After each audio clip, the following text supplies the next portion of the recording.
Hello folks, I'm Dan. This will be the second in the series on repairing and servicing a Remington 1187. In the first part of this, why we did a Forend repair on it, or a Forend fitting on it, and I'll put a link in the cards up above here to that video if you're interested in it. And what we did then was we fitted this Forend and got it resealed. It had been replaced in the not too long ago, and the Forend wouldn't even come off of the. You literally had to tap on the back end with a block of wood and a mallet to get the Forend off. Way too tight. It should have been better than that from Remington. This gun is primarily, I know the history of this gun before I got it. It had primarily been a chucker gun. It's an older 1187 that has always worked real well. It'd been hunted hard enough at some point in time that it broke out the old Forend, so it was replaced. And like I say, we fitted it down in part one. This gun still has some problems. It wants to short cycle, and it's mainly a clean and service issue. So in this video, we're going to show at least the disassembly of this gun. We're going to completely strip it down and run it through the solvent tanks, and then depending on how much time we spend here, we'll either reassemble it in this video, or we'll do a part 3 where we'll reassemble and test this gun. So anyway, Forend comes off, barrel should separate easily. This one, the collar is loose on the barrel. You'll want to take it off and not lose it. You need it when it goes back together. I don't recommend disassembling the barrel any farther than this, unless there's a specific need. You don't need to pull the ring off of there. What we do need to do is we need to pull the choke tube out. Let me change out my barrel pads here, and we'll move the camera down so we've got a little bit better view of what's going on in the vise here. Change out your barrel pads to a harder pad. You want to hold your barrel. Of course, you don't want to squish your barrel. You don't want to squish the rib or anything there. Choke tube wrenches. The most common choke tube wrench, if your choke has been serviced regularly, so it's not seized in there. Let me see if I've even got one.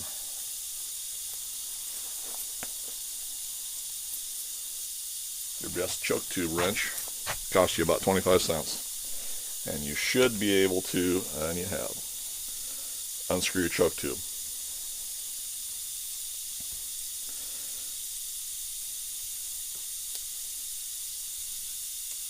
Anytime you have a gun that you're cleaning, you definitely want to pull the choke tube out and you want to service it. If you don't do that, you're going to find out the following season, if you've let it sit, well, you've got a seized in choke tube. So anyway, this one came out fairly easily. If you have one that won't come out, why you've got problems. There's ways to extract them. Sometimes you can save the tube, sometimes you can't. Anyway, the purpose of this is just to clean and service this gun, so I won't get into that. There's your choke tube out, and that barrel's ready to go into the solvent tank just like that. On the receiver, you're going to have, as you disassemble them, you're going to have your seal, your O-ring.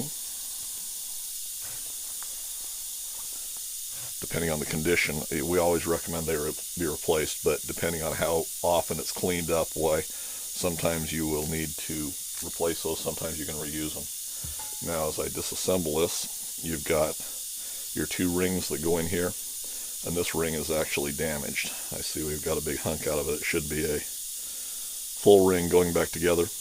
They go in just like that. This piece goes on the barrel first. This goes on the second. Your O-ring sits up against that. If you put them in the wrong way, your gun won't work. So anyway, we'll clean those up. We'll have to replace that ring. Charging handle will pull out. And probably, let's backtrack a little bit so I don't confuse any of us. Let's leave the charging handle in. So we've got the gun to this disassembled. We've got it to this condition. We've got the rings and the seal off of the end of the barrel. And we're going to stop right there. Go back and pull the trigger group out. 2 pins retain your trigger.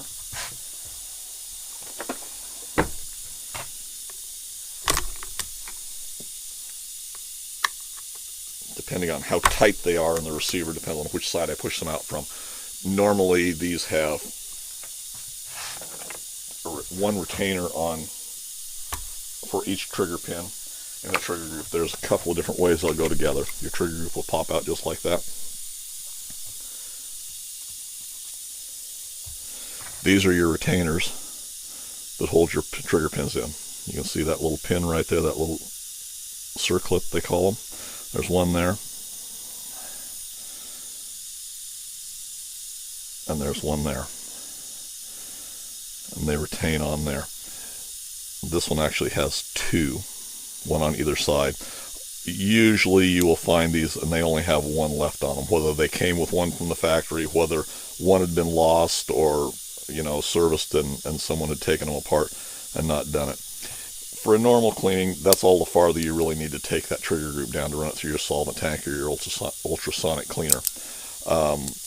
If we need to detail strip one of these, I may do another video on that at some time, but there again, we're just disassembling we're doing a full disassembly, but it's going to be basically a clean and service, so you don't need to disassemble that trigger group. So that will go into the tanks just like that.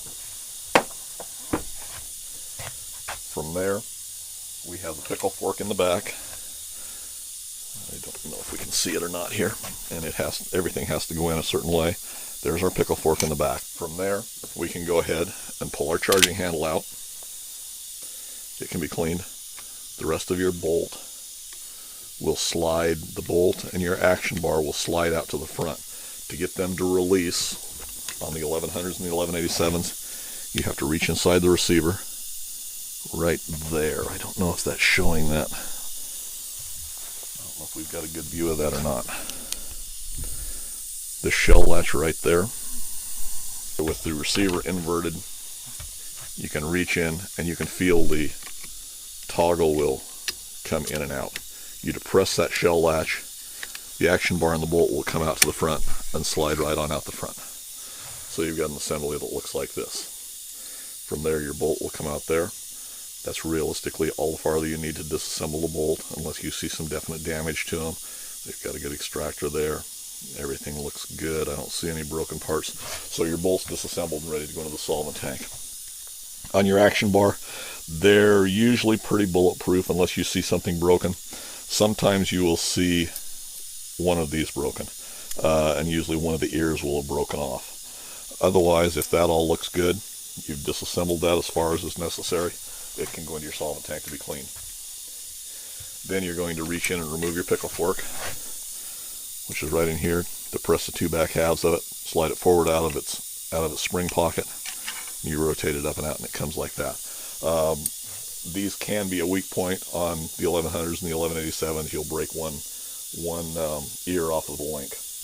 That one's in good condition. From the front, we've got our magazine cap, spring. We should have a plug in there, and our spring follower, our magazine tube follower. 3 different styles of followers over the years. The early one is a round metal plug that's spring-loaded plug, and you have to depress it down in there.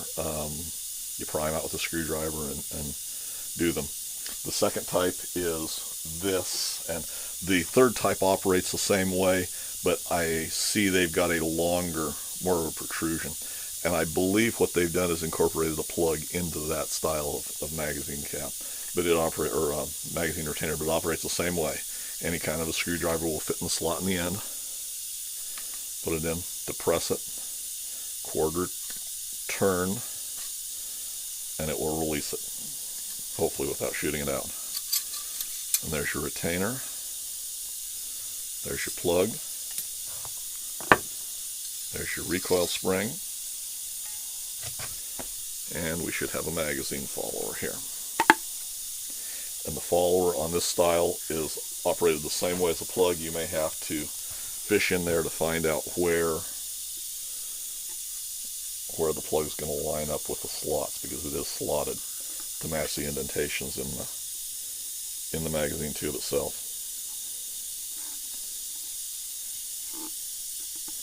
There we are. And when a gun's dirty, why they will hang up in there. And then it comes out just like that. See, we've got our slots here on 2 sides that line up with these slots here on the end of the magazine tube, right there. So then that's disassembled. The recoil pad should come off with 2 screws Normally they are going to be Phillips head screws. Okay, here we're going to pull our recoil pad first. Usually they're Phillips screwdriver. Older guns, it's sometimes 50-50 chance whether you're going to get a slotted screw or a Phillips screw. Normally you'll find a Phillips screw. Be sure and lube your screw holes up so that you don't tear the rubber, especially after the rubber recoil pads begin to get a little bit old and tired. Why, you will tear the material rather than being able to just cleanly remove your recoil pad, which is why you'll see a lot of guns that have split out recoil pads and are all tore up at those holes. This one's old enough now, it's actually starting to show a little bit of cracking too, but we can get by with it at least one more time here. Now, a lot of times you'll see these older guns and they'll be, the wood will have swelled around here. You'll see some checking along the sides. It'll have cracked up through the sides all the way around. That's a sure sign that a gun has been used as a waterfowl gun. It's either sat in a duck blind or a goose pit and gotten moisture in there. If you install a recoil pad or do any work on the back end to shorten the stock up, that type of thing, you always want to be sure and seal the back ends of these stocks. Otherwise they will absorb that moisture. They'll still do it, but not nearly as bad. This one's still got, looks like factory sealing on it. I doubt that this, well, I'm sure from looking at it, this pad has not been changed out. It's still factory. 1187s will have a very wide slot in the nut, and it's readily accessible, very much like a drag link. I built my own tool to extract those with, and my drag link tool is getting very well used and abused, but it will still function fine until I get around to build a new one. Sits in there, and usually a crescent wrench is the best tool to do that.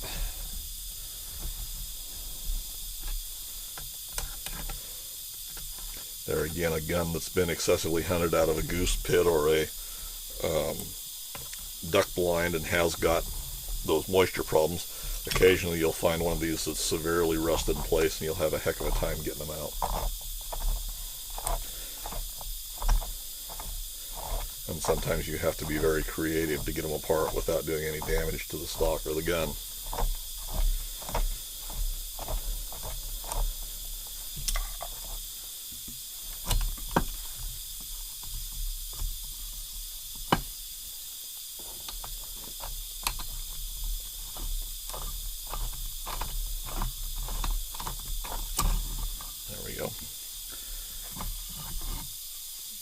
When they come out, we should have a bolt, we should have a lock or a nut, a lock washer, and probably a retaining washer, of which we do, to go into the wood.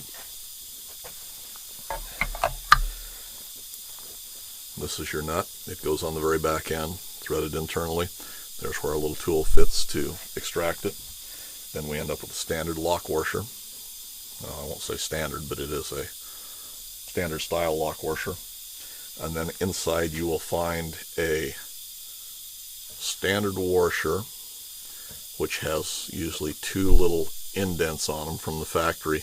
And what that does is that sets down and locks into the back of the stock. Sometimes those will stay stuck in the stock. Sometimes they'll come out, but you want to be sure and find that and make sure it stays in place, because otherwise it'll crush your stock. Usually you'll find a stock spacer. If it's got a stock spacer in it, you want to be sure and put it back in when you do it. Otherwise it'll set the stock in too tight into the stock, and you'll split out the back of the stock. You'll show damage to that stock. It may not split it because it's still retained, but it'll beat it up against these shoulders here, and it'll crack out there. So if it's got that spacer in there, be sure and have it. Some guns you will find do not have that spacer, but the majority will. From there, if you take a standard screwdriver to go into the spring back in the back, you will have a retaining pin which has shoulders on it. That will come out. A good portion of the time, the retainer, which is slotted, or the back of the spring guide, is usually they're aluminum, and they'll hang on the burrs of the retaining pin because they beat themselves up for so long after so many rounds. From there, your retainer will come out. Usually it's still attached to the spring. The spring will come out, and the follower will be on the front of that. And there again, depending on how it is, why that follower is hung there. Normally you can take a punch, drop it down through the back end, and it will take your little piston that goes up against your pickle fork, will pop right out. And that gun is completely stripped. It's ready to go in the solvent tank. So we still have a shell latch here on the side, got a little circlip on it. Normally I will not recommend taking those out. It can be kind of delicate, and there's no real need if you're running them through an ultrasonic cleaner or a good solvent tank, and make sure you scrub them down good. It's not a major piece. It's got a little spring-loaded pivot on it. The spring retains in the receiver itself and is staked in place. The latch pivots on a stud that's in part of the receiver. See if we can get a light in there and see a little bit. It will pivot in that position. This is the spring the spring down on the bottom of it. Little circlip on there. But like I say, there's no real reason to remove it unless you can do a little bit better job cleaning, but it's outweighed by the fact that if you take that circlip off of there, part of the time you'll damage it and it will not retain. You think you've got it in position, but I have had those come loose at different times. So I keep a good selection of those on stock when I was working on customers' guns. The other shell latch, and this is common with most Remington shotguns, this is your other shell latch in the side of the receiver. Right in there. It'll be staked here at the back, usually in 2 or 3 positions, and quite often those will have popped loose. Either they weren't stacked well at the factory, or else they've been taken apart enough times to where they popped loose. It's proper for them to be staked in position. This one actually floats a little bit, so I'll probably restake it before I reassemble it. It does not necessarily need to be staked. It will stay in position. It's held in position by this trigger pin. Well, this one's gonna come out anyway, so let's go ahead and pop it out. Once it's aligned, it's retained by the trigger, or the trigger housing, so it can't go anyplace once it's in the proper position. So it's not absolutely necessary that it is staked, but it is supposed to be staked, and for field stripping or anything else, it's much easier to disassemble and reassemble. So this one's close to popping out, so we'll just go ahead and remove it. It's going to come right out of there, just like that.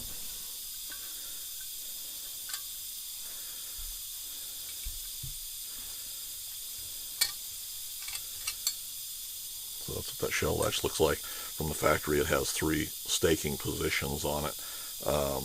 Usually 2, I'll do top and bottom on both ends of it, and that will hold it in position.